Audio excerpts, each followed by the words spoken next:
ഇന്നത്തെ നമ്മുടെ കേക്ക് ഓർഡറുകളും അതിൻ്റെ മേക്കിങ്ങും അതുമായി ബന്ധപ്പെട്ടുള്ള കുറച്ച് കാര്യങ്ങളായിട്ടൊരു ചെറിയ വീഡിയോ ആയിട്ട് വന്നിരിക്കുകയാണ് കേട്ടോ. ഇന്ന് നമുക്കൊരു 5-6 കേക്കുകൾ കൊടുക്കാനുണ്ടായിരുന്നു. സിമ്പിൾ കേക്കുകളായിരുന്നു എല്ലാം കൊടുക്കാനുണ്ടായിരുന്നത്. എന്നാലും അതുമായി ബന്ധപ്പെട്ടിട്ട് കുറച്ച് കാര്യങ്ങളൊക്കെ പറയാനുണ്ട്. ഇന്ന് നമ്മൾ ഉണ്ടാക്കിയ ഫസ്റ്റ് കേക്ക് എന്ന് പറയുന്നത് 2 ടയർ കേക്ക് ആയിരുന്നു. ഒരു ഫസ്റ്റ് ബർത്ത്ഡേ കേക്കാണ്. ബട്ടർ സ്കോച്ച് ഫ്ലേവറിലാണ് നമ്മളിത് കംപ്ലീറ്റ് ചെയ്യുന്നത്. ഈ കേക്കിൻ്റെ ഒരു ഷോർട്ട് വീഡിയോ ഞാൻ നേരത്തെ അപ്ലോഡ് ചെയ്തിട്ടുണ്ടായിരുന്നു. അപ്പോൾ അതിന് വന്നൊരു കമൻറ്റാണ് ഈ കളറിൻ്റെ ബ്രാൻഡ് ഏതാണ്, ഏത് ഷെയ്ഡാണ് എന്നുള്ളതൊക്കെ. ഞങ്ങൾ യൂസ് ചെയ്യുന്ന കളേഴ്സൊക്കെ ബേക്കേഴ്സ് വില്ലിൻ്റെ കളർ മിസ്റ്റ് എന്ന് പറഞ്ഞ ടൈറ്റിൽ വരുന്ന കളേഴ്സാണ്. ഇതൊരു റെഡിമെയ്ഡ് ഷെയ്ഡ് അല്ല. ഈ ഒരു കളർ ഞങ്ങൾ സെറ്റാക്കിയിട്ടുള്ളത് യെല്ലോ കളറും ബ്ലൂ കളറും കൂടെ മിക്സ് ചെയ്തെടുത്തിട്ടാണ്. അതിൻ്റെ പ്രൊപ്പോർഷൻ ഒന്നും ആരും ചോദിച്ച് വരരുത്, എനിക്കതറിയില്ല. കാരണം ആ കളർ മാച്ച് ആവുന്നത് പോലെ കുറച്ച് മഞ്ഞയും കുറച്ച് നീലയൊക്കെ ആഡ് ചെയ്താണ് ഞങ്ങൾ ഈ ഒരു കളർ സെറ്റാക്കി എടുത്തിട്ടുള്ളത്. അപ്പോൾ അതിൻ്റെ പ്രൊപ്പോർഷനൊന്നും എനിക്കറിയില്ല, പക്ഷേ ആ ഒരു രീതിയിലാണ് മിക്സാക്കി എടുത്തിട്ടുള്ളത്. പിന്നെ ഞങ്ങൾ യൂസ് ചെയ്യുന്ന എക്സ്ട്രാ കളേഴ്സ് എല്ലാം തന്നെ ഞങ്ങൾ ഇങ്ങനെ മിക്സ് ചെയ്തെടുക്കുന്നതാണ്. ഇവിടെയുള്ള കളേഴ്സ് എന്ന് പറയുന്നത് യെല്ലോ, പിങ്ക് ആൻഡ് ബ്ലൂ, ഈ 3 കളേഴ്സാണ് മെയിൻ ആയിട്ടുള്ളത്. പിന്നെ നമുക്ക് മിക്സ് ചെയ്തെടുക്കാൻ പറ്റില്ല എന്ന് 101% ഉറപ്പുള്ള എന്തെങ്കിലും കളേഴ്സ് ഉണ്ടെങ്കിൽ മാത്രമേ അത് റെഡിമെയ്ഡായിട്ട് മേടിക്കാറുള്ളൂ. അതും ചെറിയ ബോട്ടിൽ മേടിക്കും. അതാണ് നമ്മുടെ കളറിൻ്റെ സംഭവങ്ങളെ പറ്റി പറയാനുള്ളത്. ഈ ഒരു കേക്കിൻ്റെ ഫൈനൽ ലുക്ക് എങ്ങനെയുണ്ടെന്നുള്ള അഭിപ്രായങ്ങളെല്ലാം ഒന്ന് കമൻറ്റ് ചെയ്യണം. ആൻഡ് കളേഴ്സിനെ പറ്റി നിങ്ങൾക്ക് വേറെ എന്തെങ്കിലും ഡൗട്ട്സ് ഉണ്ടെന്നുണ്ടെങ്കിൽ അതും കൂടെ ഒന്ന് കമൻറ്റ് ചെയ്തേക്കണേ. ഇനി നമുക്ക് രണ്ടാമത്തെ കേക്കിലോട്ട് പോകാം. ഇതൊരു ചോക്ലേറ്റ് ട്രഫിൾ കേക്കാണ്. ക്രം കോട്ടിംഗ് ഒക്കെ കഴിഞ്ഞിട്ട് ജസ്റ്റ് ഒന്ന് ഫ്രിഡ്ജിൽ വെച്ചെടുത്തിട്ടാണ് നമ്മൾ ഗ്ലേസ് ചെയ്യുന്നത്. അപ്പം നമുക്ക് ആവശ്യമുള്ള സമയത്തിനുള്ളിൽ അത് സെറ്റായി കിട്ടും. സൈഡിൽ ഡ്രോപ്സ് കാണുന്ന രീതിയിലുള്ള ഒരു ഡിസൈനാണ് നമ്മൾ പ്ലാൻ ചെയ്യുന്നത്. അപ്പോൾ എക്സസ് വന്നിട്ടുള്ള ചോക്ലേറ്റ് എല്ലാം പാലറ്റ് നൈഫ് യൂസ് ചെയ്തിട്ട് റിമൂവ് ചെയ്യുന്നുണ്ട്. എന്നിട്ട് സൈഡിലൊന്ന് പൈപ്പ് ചെയ്ത് കൊടുക്കുന്നുണ്ട്. ഇനി റൈറ്റിംഗ് എഴുതിയാൽ മതി. വളരെ സിമ്പിളായിട്ട് ഫിനിഷ് ചെയ്തിരിക്കുന്ന ഒരു കേക്കാണിത്. അപ്പോൾ ഇതിൻ്റെ റൈറ്റിംഗും കൂടെ എഴുതി കഴിഞ്ഞാൽ കേക്കിൻ്റെ വർക്ക് കംപ്ലീറ്റ് ആയി. പിന്നെ നമുക്ക് വേണമെന്നുണ്ടെങ്കിൽ ഒന്ന് ഗാർണിഷ് ചെയ്ത് കൊടുക്കാവേ.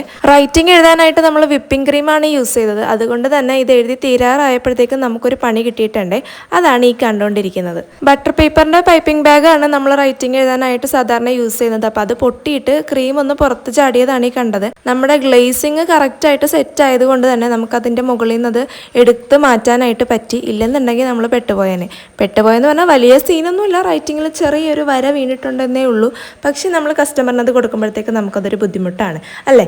അപ്പോൾ നമ്മളത് കറക്റ്റായിട്ട് റിമൂവ് ചെയ്ത് ഈ ഒരു തരത്തിലാക്കി അതിനെ മാറ്റിയിട്ടുണ്ട്. പിന്നെ വേഫർ റോൾസ് വെച്ചിട്ടാണ് നമ്മളിതിനെ ഗാർണിഷ് ചെയ്തിരിക്കുന്നത്. കുറച്ച് ഷുഗർ ബോൾസും യൂസ് ചെയ്തിട്ടുണ്ട്. ഇനി നമുക്കിത് പാക്ക് ചെയ്തിട്ട് ഡെലിവറിക്ക് വേണ്ടി വിടാം. എന്നിട്ട് അടുത്ത കേക്കിൻ്റെ വർക്കിലോട്ട് പോകാമേ. ഈ ഒരു കേക്കിന് നമുക്ക് പീച്ച് ഷെയ്ഡിലുള്ള കളറാണ് വേണ്ടത്. അതിനായിട്ട് നമ്മൾ പിങ്കും യെല്ലോയും കൂടെ മിക്സ് ചെയ്തിട്ടാണ് ആ ഒരു കളർ പ്രിപ്പയർ ചെയ്തെടുക്കുന്നത്. ഈ ഒരു കളർ പാറ്റേണും കേക്കിൻ്റെ ഡിസൈനും ഒക്കെ കസ്റ്റമർ ഡിമാൻഡ് ചെയ്തിട്ടുള്ളതാണ്. അപ്പോൾ അതിനനുസരിച്ചാണ് നമ്മളിത് കംപ്ലീറ്റ് ചെയ്യുന്നത്. ഇതൊരു 1 kg ബർത്ത്ഡേ കേക്കാണ്. വൈറ്റ് ഫോറസ്റ്റ് ആണ് ഇതിൻ്റെ ഫ്ലേവർ വരുന്നത്. ആൻഡ് അവർ പ്രിഫർ ചെയ്തിട്ടുള്ള ഒരു ഡിസൈൻ എന്ന് പറയുന്നതും വളരെ സിമ്പിളായിട്ട് നമുക്ക് ചെയ്യാൻ പറ്റുന്നതാണ്. കേക്കിൻ്റെ സൈഡിൽ പാലറ്റ് നൈഫ് യൂസ് ചെയ്തിട്ട് ഇങ്ങനെ ഒരു ഡിസൈനാണ് അതിൽ കണ്ടിരുന്നത്. ബാക്കി വർക്കൊക്കെ വരുന്നത് ടോപ്പ് പോർഷനിലാണ് കേട്ടോ. പാലറ്റ് നൈഫ് യൂസ് ചെയ്തിട്ട് തന്നെ നമ്മൾ ടോപ്പിലും ഇങ്ങനെ റൗണ്ടിലൊരു ഡിസൈൻ ചെയ്തെടുക്കുന്നുണ്ട്.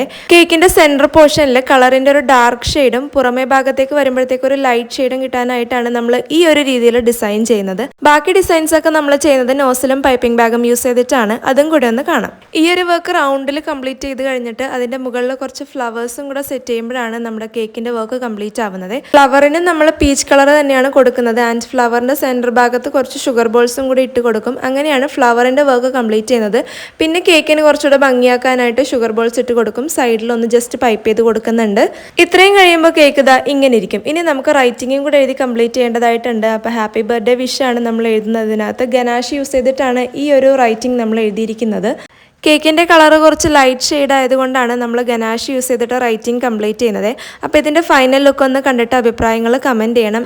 അത് കഴിഞ്ഞ് നമുക്ക് അടുത്തതായിട്ട് കംപ്ലീറ്റ് ചെയ്യാനുണ്ടായിരുന്ന ഒരു ബട്ടർ സ്കോച്ച് കേക്കാണ്. ഇത് നമ്മൾ സാധാരണ കംപ്ലീറ്റ് ചെയ്യുന്ന ഒരു പാറ്റേണിലല്ല കേട്ടോ ചെയ്യാൻ പോകുന്നത്. ഗ്ലേസ് ചെയ്ത് കഴിഞ്ഞിട്ട് നമ്മൾ വേറൊരു വെറൈറ്റി ഡിസൈൻ പരീക്ഷിക്കാമെന്നാണ് വിചാരിക്കുന്നത്.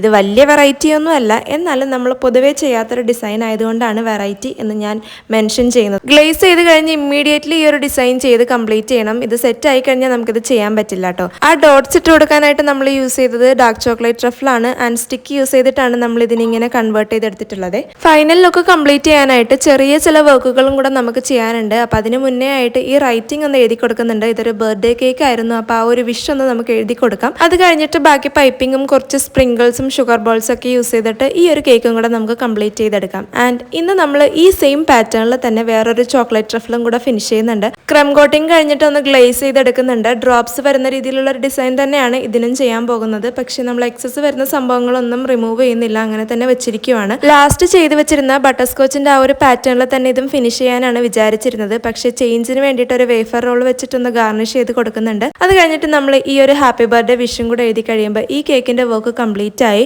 ഇന്നത്തെ കേക്കുകളുടെ ഡിസൈനും കാര്യങ്ങളൊക്കെ നിങ്ങൾക്ക് ഇഷ്ടപ്പെട്ടു എന്ന് വിചാരിക്കുന്നു. വീഡിയോ ഇഷ്ടപ്പെട്ടെങ്കിൽ ലൈക്ക് ചെയ്യുക, അഭിപ്രായങ്ങളൊക്കെ കമന്റുകളായിട്ട് ഇടുക. പുതിയ അപ്ഡേറ്റ്സ് ഒക്കെ കിട്ടാനായിട്ട് ചാനൽ സബ്സ്ക്രൈബ് ചെയ്തിട്ട് വീഡിയോസ് കാണുക. എന്തെങ്കിലും റെസിപ്പിയോ കാര്യങ്ങളോ ഞങ്ങളുടെ വീഡിയോസിന്റെ ഭാഗമാക്കാനായിട്ട് നിങ്ങൾക്ക് ആഗ്രഹം ഉണ്ടെങ്കിൽ അതും കൂടെ ഒന്ന് കമന്റ് ചെയ്തേക്കണേ. വീണ്ടും ഒരു വീഡിയോ ആയിട്ട് കാണാം. ബൈ.